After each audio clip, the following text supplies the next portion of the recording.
राधे राधे, जय Shri Krishna. New modern public senior secondary school की online class में आपका स्वागत है। राम राम साहब। देखो बेटा, आज वर्तमान समय में भारत देश के साथ साथ पूरी दुनिया कोरोना वायरस जैसी गंभीर महामारी से गुजर रही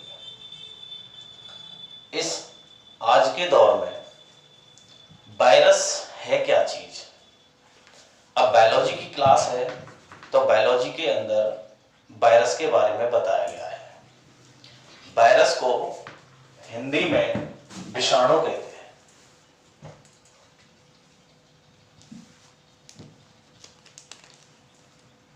अब विषाणु जो है, विषाणु शब्द की उत्पत्ति ग्रीक भाषा के शब्द वायरस से हुई है।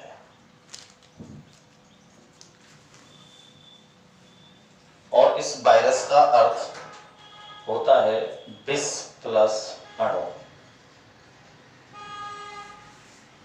अर्थात जहर का अणु। अगर हम वायरस के आकार को देखें तो वायरस जो है ये जीवाणु से भी छोटा होता है, जीवाणु से भी छोटा होता है, अर्थात बैक्टीरिया से छोटा होता है। अर्थात हम ये कह सकते हैं जीवाणु से छोटा होने के कारण वायरस को जीवाणु फिल्टर से अलग नहीं किया जा सकता है। जीवाणु फिल्टर से अलग नहीं किया जा सकता है।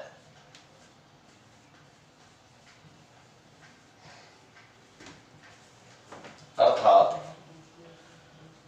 जीवाणु से छोटा होने के कारण इसको जीवाणु फिल्टर से अलग नहीं किया जा सकता है।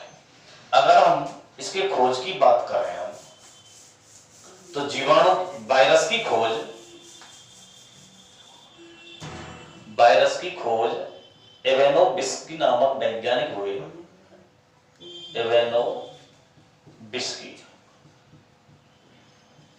इन वैज्ञानिकों ने तंबाकू के पादप में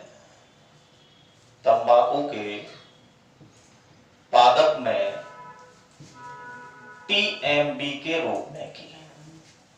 टीएमबी वायरस का नाम है जिसको इंग्लिश में कहते हैं तंबाकू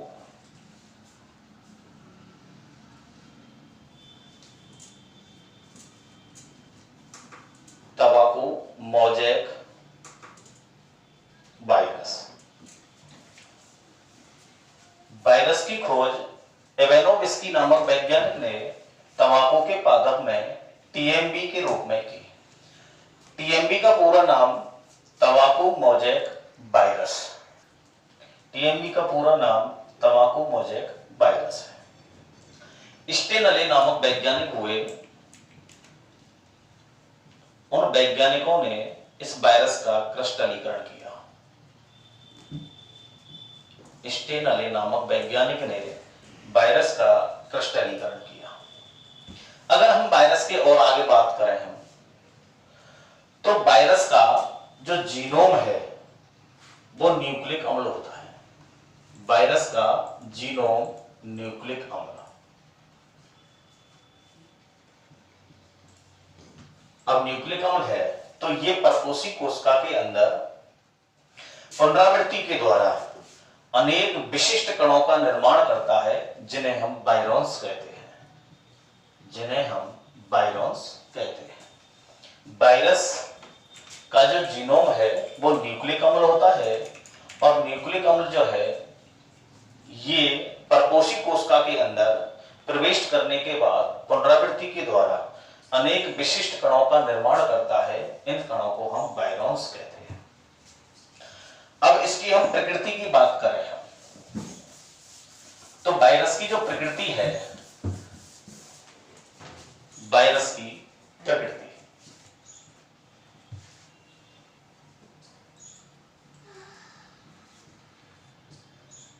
वायरस अत्यंत सूक्ष्म कण है, अत्यंत सूक्ष्म कण है। इसलिए इसे साधारण सूक्ष्मदर्शी के द्वारा देखा नहीं जा सकता है। साधारण सूक्ष्मदर्शी की सहायता से नहीं देखा जा सकता है।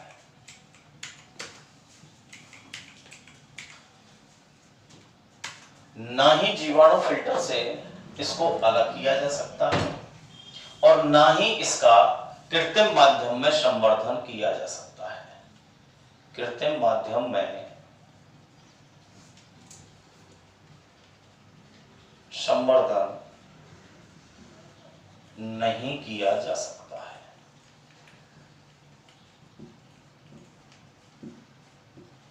दो चीज हो गई। वायरस की प्रकृति की बात करें हम तो अत्यंत सूक्ष्म कण है, इसलिए इसे साधारण सूक्ष्मदर्शी की सहायता से नहीं देखा जा सकता है और ना ही इसे कृत्रिम माध्यम में संवर्धन किया जा सकता है। इसके अलावा ना ही इसे जीवाणु फिल्टर से अलग किया जा सकता है। फिल्टर से अलग किया जा सकता है। वायरस की प्रकृति में और आगे बढ़ते हैं हम तो वायरस को रसायन और ताप के द्वारा डीएक्टिव अर्थात निष्क्रिय किया जा सकता है। निष्क्रिय किया जा सकता है। रसायन और ताप के प्रति यह अनुक्रिया दर्शाता है, इसलिए इसको हम सजीव कह सकते हैं। कृत्रिम माध्यम में संवर्धन नहीं किया जा सकता। वायरस की प्रकृति के बारे में अध्ययन करनी है हमें तो वायरस की प्रकृति के अंतर्गत यह एक अत्यंत सूक्ष्म कण है और अत्यंत सूक्ष्म होने के कारण इसे साधारण सूक्ष्मदर्शी से देखा नहीं जा सकता है। जीवाणु से आकार छोटा होता है, इसलिए इसे जीवाणु फिल्टर से अलग भी नहीं किया जा सकता है। वायरस को केवल रसायन और ताप के द्वारा निष्क्रिय किया जा सकता है। आजकल हॉस्पिटलों में और जितने भी मेडिकल एक्सपर्ट हैं उनके द्वारा कहा जाता है कि हाथों को बार-बार सैनिटाइज करना चाहिए। वो सैनिटाइज करने के लिए इसलिए कहते हैं क्योंकि रसायन के प्रति यह वायरस अनुक्रिया प्रदर्शित करता है। और ये भी कहते हैं कुछ एक्सपर्ट कि हमें कम से कम आध घंटे धूप में बैठना चाहिए। वो इसलिए बैठना चाहिए क्योंकि तापमान के द्वारा यह वायरस निष्क्रिय हो जाता है। अब आगे की बात करते हैं हम तो वायरस की बात करें तो वायरस ना तो सजीव है और ना ही निर्जीव। वो क्यों? क्योंकि वायरस किसी सजीव परपोषी कोशिका के बाहर तो निष्क्रिय अवस्था में होता है और सजीव परपोषी कोशिका के अंदर वो एक्टिव हो जाता है अर्थात वो सक्रिय होता है। अर्थात हम ये कह सकते हैं कि वायरस ना तो सजीव है और ना ही निर्जीव। वायरस ना तो सजीव है और ना ही निर्जीव। अर्थात हम कह सकते हैं कि जो वायरस है यह सजीव और निर्जीव की योजक कड़ी है। निर्जीव की योजक कड़ी है। अर्थात हम ये भी कह सकते हैं कि वायरस को सजीव और निर्जीव की योजक कड़ी कहा जाता है। अब क्यों कहा जाता है? क्योंकि वायरस के अंदर सजीव के भी गुण होते हैं और निर्जीव के भी गुण पाए जाते हैं। जैसे सबसे पहले हम वायरस में सजीवता के लक्षणों के बारे में अध्ययन करें तो सबसे पहला तो यही हो जाएगा कि वायरस के अंदर एंटीजेनिक का गुण पाया जाता है, प्रतिजेनिक का गुण पाया जाता है। वायरस में प्रतिजेनिक का गुण पाया जाता है।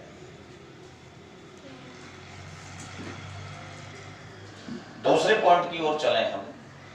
वायरस के अंतर्गत आनुवांशिक पदार्थ होता है। आनुवांशिक पदार्थ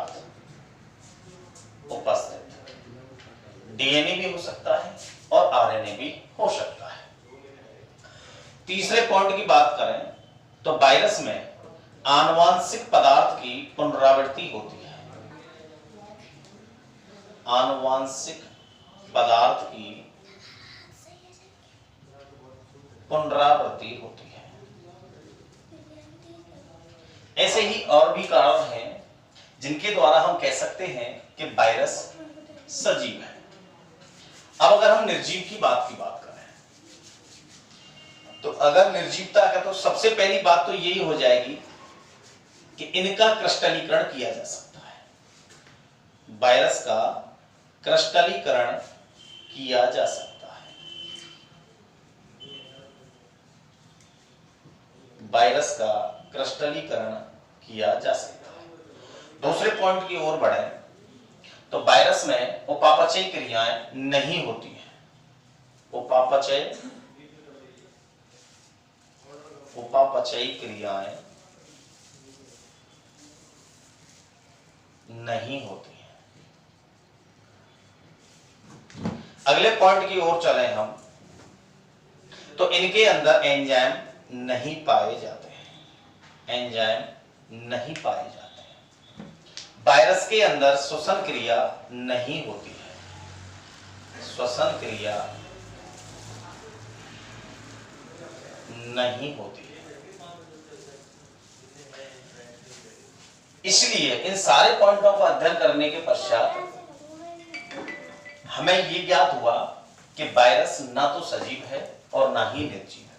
अब हमने दोनों चीजों का अध्ययन किया कि इनको हम सजीव भी क्यों मानते हैं और इनको हम निर्जीव भी क्यों मानते हैं। सजीव इसलिए मानते हैं क्योंकि जब यह वायरस परपोषी कोशिका के अंदर प्रविष्ट कर जाता है तो वहां एक्टिव हो जाता है और एक्टिव होने के बाद एंटीजेनिक का गुण प्रदर्शित करता है। आनुवांशिक पदार्थ पाया जाता है, या तो डीएनए होगा या आरएनए होगा। आनुवांशिक पदार्थ की पुनरावृत्ति भी होती है। वायरस का क्रिस्टलीकरण किया जा सकता है।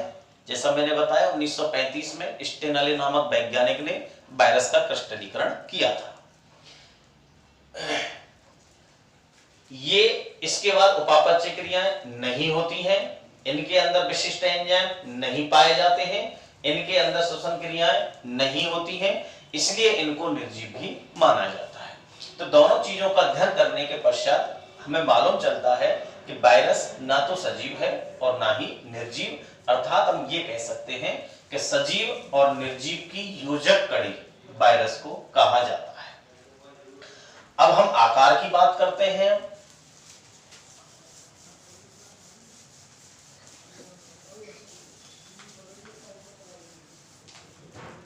वायरस की साइज।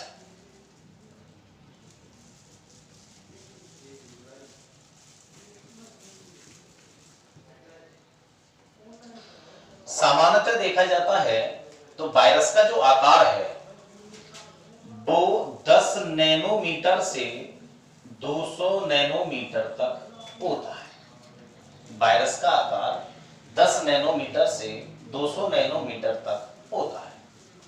अधिकतम की बात करें हम तो ये तो सामान्यतः हो गया 300 म्यूएम अर्थात माइक्रोमीटर वायरस का अधिकतम आकार हो सकता है। 300 म्यूएम वायरस का अधिकतम आकार हो सकता है। आकृति की बात करें हम तो वायरस जो है ये वायरस उंडलित हो सकता है, दंडाकार हो सकता है, घनाभ हो सकता है, गोलाकार हो सकता है। तो ये इसकी साइज होती है। अब अगर हम वायरस के संरचना की बात करते हैं, वायरस की स्ट्रक्चर ऑफ वायरस, वायरस की संरचना।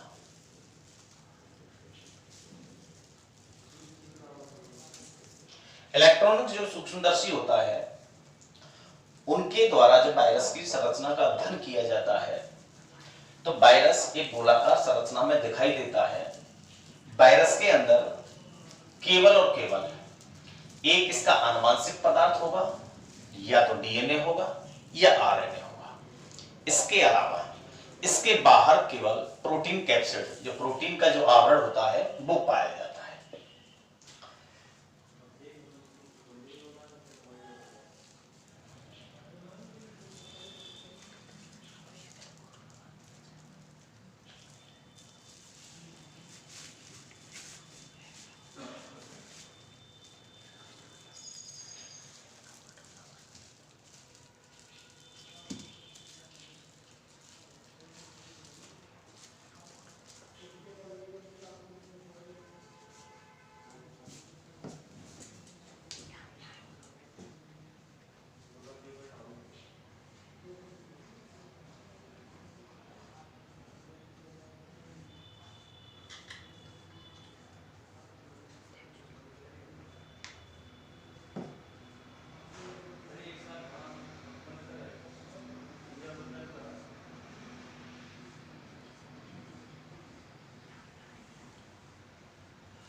ये इसकी संरचना में बाह्य आवरण होता है जो कि प्रोटीन का बना होता है। ये इसका अंतः आवरण होता है और इसके अंदर इसके आनुवंशिक पदार्थ का एक क्रोड पाया जाता है। डीएनए हो सकता है या आरएनए हो सकता है। ये इसका आनुवंशिक पदार्थ हो गया। संरचना देख लीजिए इसकी। वायरस की जो संरचना है, इसके बाह्य ओर प्रोटीन का आवरण होगा और अंदर की ओर जो कि इसका आनुवंशिक पदार्थ है, डीएनए हो सकता है, आरएनए भी हो सकता है। अब चूंकि ये कहा जाता है कि इसको डीएक्टिव अर्थात निष्क्रिय कैसे किया जा सकता है। जैसे अगर हम इसको सामान्यतः इसका टेम्परेचर देखा जाता है तो 20 से 28 डिग्री सेल्सियस है, अधिकतम 28 डिग्री सेल्सियस तक ये सक्रिय रह सकता है। इसके ऊपर ऊपर जैसे जैसे टेम्परेचर बढ़ता जाता है ये डीएक्टिव होता चला जाता है। वायरस कभी मरता अर्थात डैमेज नहीं होता, मरता नहीं है ये। क्यों, पहले बता चुका हूं मैं कि वायरस सजीव और निर्जीव की योजक कड़ी है। इसके अंदर दोनों प्रकार के अर्थात दोनों के गुण पाए जाते हैं। जब इस वायरस को हीट दिया जाता है, इसको जब गर्म यानी कि ताप बढ़ाया जाता है, तो इसका जो प्रोटीन आवरण है वो प्रोटीन आवरण इसका फूलकर बड़ा हो जाता है। आपने जैसे मक्के के जैसे पॉपकॉर्न आते हैं, पॉपकॉर्न खाए हैं, जिस प्रकार से उसको हीट देते हैं तो पॉपकॉर्न फूल जाता है। इसी तरह जब इस वायरस को अत्यधिक हीट दिया जाएगा तो हीट देने के बाद इसका जो प्रोटीन आवरण है वो फूल जाता है, जिसके कारण इसका जो आनुवंशिक पदार्थ है जिस परपोषी कोशिका के अंदर है उस परपोषी कोशिका में पुनरावृत्ति ना हो, इसलिए इसका जो फूला हुआ आवरण है उससे ये डीएनए पदार्थ बाहर नहीं आ पाता है। इसलिए डॉक्टरों का ये राय भी है, सलाह भी है, कुछ मेडिकल एक्सपर्ट हैं वो भी ये कहते हैं कि हीट देने से इसको मारा जाए, लेकिन मरता नहीं है, ये केवल निष्क्रिय होता है। अब वर्तमान समय में जैसा कि सब कह रहे हैं कोरोना वायरस एक गंभीर महामारी है, वायरस के साथ हमें लगातार जीना है। लेकिन करना क्या है हमें कि हमें हमेशा सैनिटाइज होना चाहिए।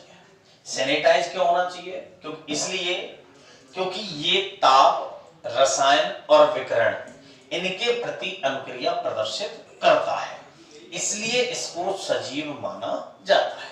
सैनिटाइज होने के बाद ये जब अपने आप को सैनिटाइज कर लिया जाता है तो ये वायरस कुछ समय के लिए निष्क्रिय हो जाता है।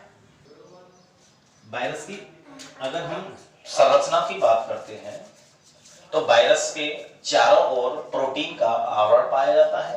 अंदर इसके एक आनुवंशिक क्रोड अर्थात आनुवंशिक पदार्थ होगा, डीएनए है या आरएनए है।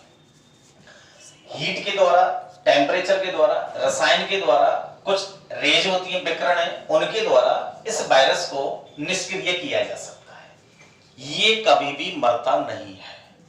इसलिए डॉक्टर्स जितने भी एक्सपर्ट हैं ये हमें सलाह देते हैं कि हमें सैनिटाइज होना चाहिए, धूप में बैठना चाहिए। वो इसीलिए कि लगातार हम सैनिटाइज होते रहेंगे तो कुछ समय पश्चात ये वायरस ऑटोमेटिक ही निष्क्रिय हो जाएगा, क्योंकि परपोषी कोशिका के अंदर अगर ये प्रविष्ट हो गया तो प्रविष्ट होने के बाद ये पुनरावृत्ति करेगा, पुनरावृत्ति के द्वारा अपनी संख्याओं में वृद्धि करेगा, जिन्हें हम वायरस कहते हैं, और जिनसे इन्फेक्शन बढ़ जाता है और हम संक्रमित हो जाते हैं। वायरस के वर्गीकरण की बात करें हम, अर्थात वायरस का नामकरण अर्थात वर्गीकरण कैसे है। वायरस का वर्गीकरण,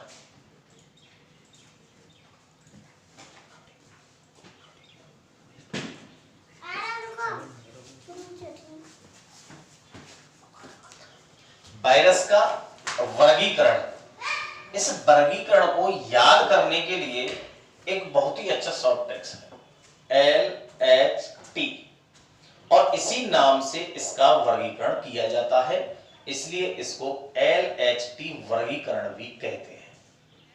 LHT क्या है? LHT वैज्ञानिकों के नाम हैं। L की बात करें हम, एंड्रेलॉफ,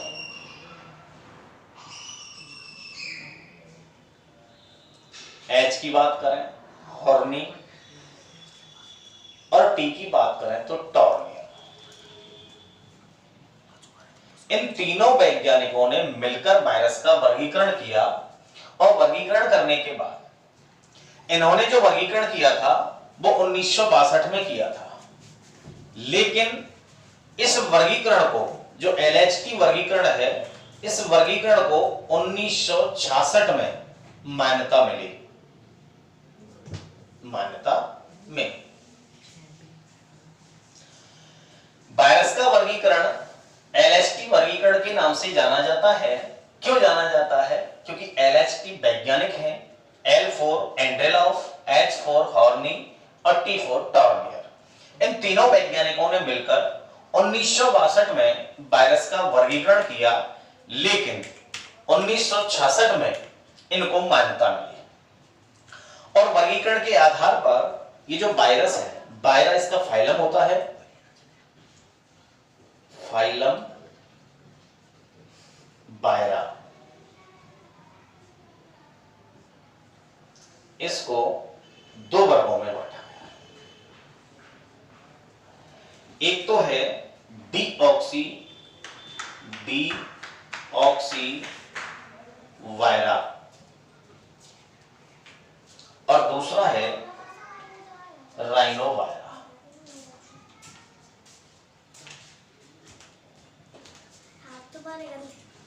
डीऑक्सी वायरा है, इसके अंदर तो आनुवंशिक पदार्थ DNA होता है, और राइनो वायरा जो है, राइनो वायरस भी कहते हैं हम, इनके अंदर RNA पाया जाता है। इसी प्रकार वायरस, जिस वायरस के अंदर आनुवंशिक पदार्थ DNA है उन्हें डीऑक्सी वायरा, और जिनके अंदर आनुवंशिक पदार्थ RNA है उन्हें राइनो वायरस। तो इस प्रकार से इसका वर्गीकरण किया गया। वायरस के वर्गीकरण की बात करें हम, तो वायरस का जो वर्गीकरण है इसे हम LHT वर्गीकरण के नाम से जानते हैं। LHT फॉर L फॉर एंड्रेलॉफ, H फॉर हॉर्नी और T फॉर टॉर्नियर। इन तीनों वैज्ञानिकों ने मिलकर 1962 में वायरस का वर्गीकरण किया, और इन्हें दो वर्गों में बांट दिया गया। जिस वायरस के अंदर आनुवंशिक पदार्थ DNA है उन्हें डीऑक्सी वायरा, और जिनके अंदर RNA है उन्हें राइनो वायरा, अर्थात राइनो वायरस भी कहते हैं।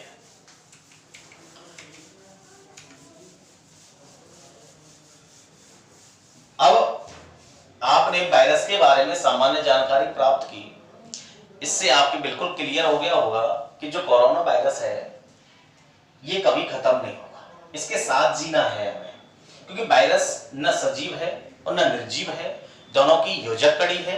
क्यों है? क्योंकि वायरस के अंदर यानी कि सजीवता के भी गुण होते हैं और निर्जीवता के भी गुण होते हैं, जैसा कि मैंने आपको पहले बताया है। अब हमें लगातार क्या करना है कि इस महामारी से हम बच सकें। इसके लिए हमको लगातार सैनिटाइज होना है। सैनिटाइज होने के बाद, सैनिटाइज क्यों? क्योंकि ताप या रसायन या विकिरण इनके प्रति ये वायरस प्रतिक्रिया दर्शाता है, इसलिए इसको हम यानी कि सजीव भी मानते हैं। सैनिटाइज करते रहेंगे, लगातार अपने आप को बचाव करते रहेंगे, होम आइसोलेशन में रहेंगे, इस घर पे रहेंगे। इसका यही है कि हम नए लोगों के संपर्क में नहीं आएंगे और सैनिटाइज होते होते ये वायरस ऑटोमेटिक ही निष्क्रिय हो जाता है। तो हमें लगातार सैनिटाइज होना है। सैनिटाइज होने के साथ साथ घर पर रहकर अपना बचाव करना है। सभी को, घर में रहने वाले जितने भी कैंडिडेट हैं, उन सबको जागरूक करना है कि वायरस, इससे घबराना नहीं है, क्योंकि वायरस कोई ऐसी जटिल समस्या नहीं है। केवल आपको सैनिटाइज होना है और सैनिटाइज होने के साथ साथ घर पे रहना है। इसीलिए हम सब लोगों ने मिलकर ऑनलाइन स्टडी जो है इसकी व्यवस्था की है।